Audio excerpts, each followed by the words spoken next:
Hello there. The original idea for this video was going to be something along the lines of a tier list, seeing as it's been a year since I last made a tier list. However, I very quickly came to the conclusion that 9 times out of 10, when somebody clicks on a tier list, the only thing they want to see is the worst and the best. So we're just going to cut all of the fat from this equation and just go ahead and tell you what the best are. As it currently stands, there are 101 playable characters in Genshin Impact right now, and it would be a very arduous task to go over them and individually rank them one by one. And with a lot of characters having overlap on viability and what makes them usable, which makes it a lot harder to pick any one that's better than another. So in this video, I will go over the 5 best, and then in the next video, I will go over the 5 worst. Of course, there need to be some rules, obviously. I'm not going to talk about 4 stars. I feel like in Genshin, a lot of the 4 stars are just really bad alternatives to 5-star options, or they are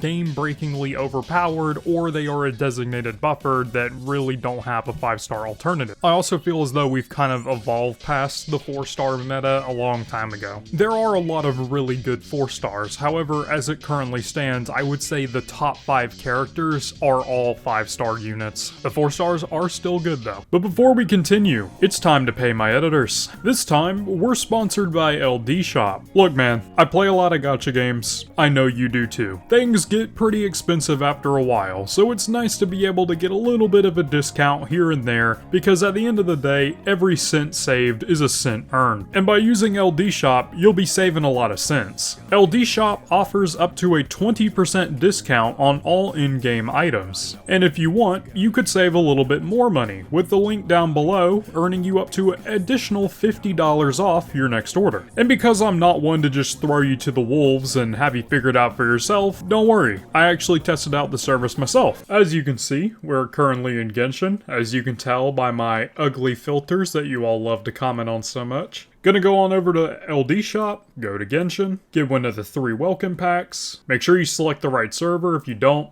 there's nothing you can do for you. Put in the ID. I just copy pasted mine directly from in-game, by the way. You can add me if you want to. And then top up. Alright, and now that the transaction's completed, we're just gonna wait in-game for a little bit and get our item. Okay, there it is, as soon as I alt-tab back into the game. 1, 2, 3. As you can all see, I got my 122 items pretty much immediately.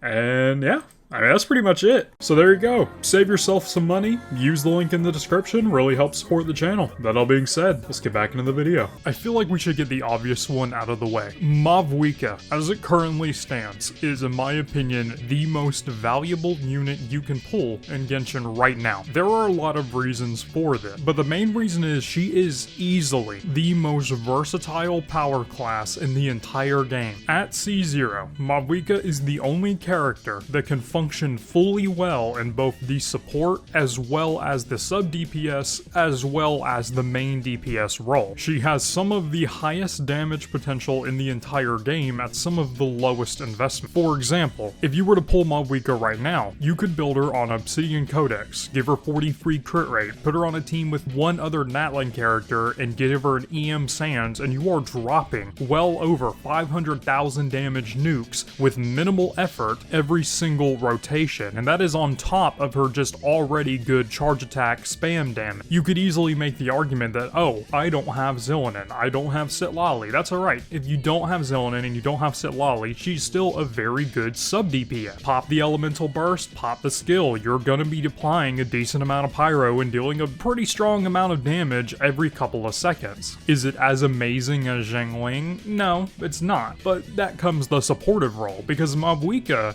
believe it or not, has some of the highest damage amplification in the entire game. When you fill her elemental burst meter past 50% up to 100%, she will give the team a massive buff. And then on top of that, you can put her with something like Hero of Cinder Cities and then increase that damage even more. This effectively means that Mavika is the only character that comes to mind, at least right now, that functions both really well as a main DPS and really well as a sub DPS for characters like Veressa or Kanich or Mulaney, who are also really high on the tier list. And even if you don't have these two characters, really any other team can make decent use of Mavika if you have her on Cinder City, because a damage buff and 40% elemental damage increase is just universally applicable. As it currently stands, she is the best character in the game, and I don't think there's really any room to argue with that. She is easily the most overtuned unit in the entire game. The devs knew what they were doing when they made her. And it's funny too, because we can kind of go back on the line a little bit and see the former Archons kind of met this trend. For example, Farina, in my opinion, the second of the strongest characters in the game, has a very similar build. While she cannot take the stage as a main DPS unless you have her C6, which most people don't, she does have very, very good sub DPS as well as some of the best supportive potential in the entire game. In my opinion, Farina is currently the best buffer in the game. Yes, there are other buffers that do a very good job, like Bennett or Ifin or Zhongli, maybe even Kujo Sara, but the difference between all these characters is